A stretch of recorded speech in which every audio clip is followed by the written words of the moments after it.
Daily taste the daily. తెలంగాణలో cabinet విస్తరణపై మళ్లీ ఊహాగానాలు మొదలయ్యాయా? వచ్చే ఏడాది జనవరిలో కొత్తగా కేబినెట్లో ఒకరిద్దరు నేతలకు చోటు కల్పించబోతున్నారా? అంతేకాకుండా కొందరు మంత్రుల శాఖలను కూడా మార్చాలని హైకమాండ్ డిసైడ్ అయిందా? ఇటీవల మంత్రివర్గంలోకి అజారుద్దీన్ తీసుకున్నారు. అయినా ఇంకా 2 పోస్టులు ఖాళీగా ఉన్నాయి. అయినప్పటికీ 2 మంత్రులను ఎందుకు తప్పిస్తున్నారు? Let's watch the story.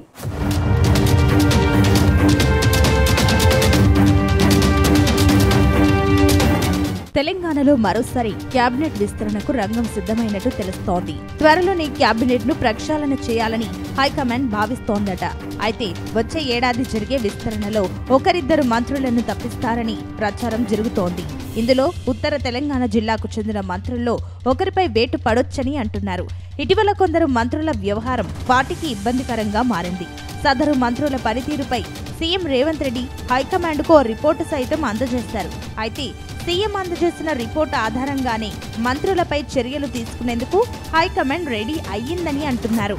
అలాగే ప్రస్తుతం ఉన్న మరికొందరు మంత్రుల శాఖలను కూడా మారుస్తారని ప్రచారం జరుగుతోంది.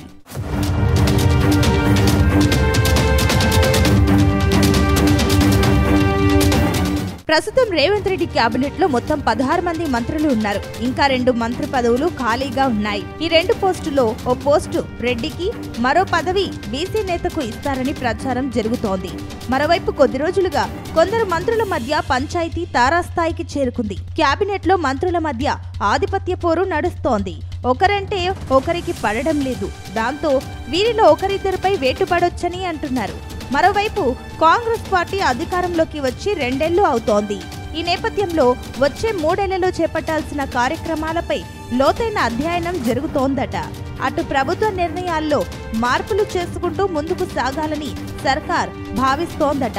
ఇందులో భాగంగానే పూర్తిస్థాయి కేబినెట్ ను భర్తీ చేయాలని కాంగ్రెస్ హైకమాండ్ భావిస్తున్నట్టు తెలుస్తోంది.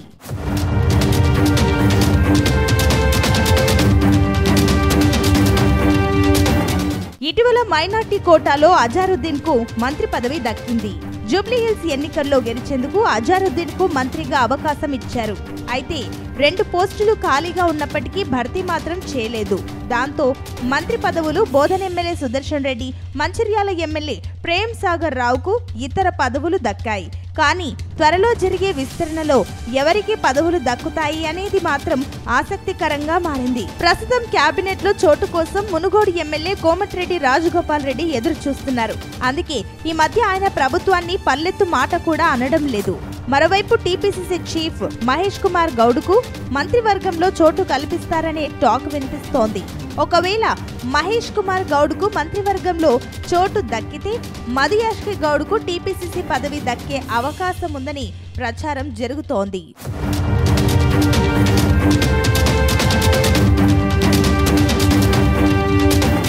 మొత్తం మీద 2029 అసెంబ్లీ ఎన్నికలే టార్గెట్ గా మంత్రివర్గ ప్రక్షాళన ఉంటుందని పార్టీ వర్గాలు అంటున్నాయి. అందుకే పార్టీలో సీనియర్ నేతలకు అవకాశం కల్పిస్తారని చెబుతున్నారు.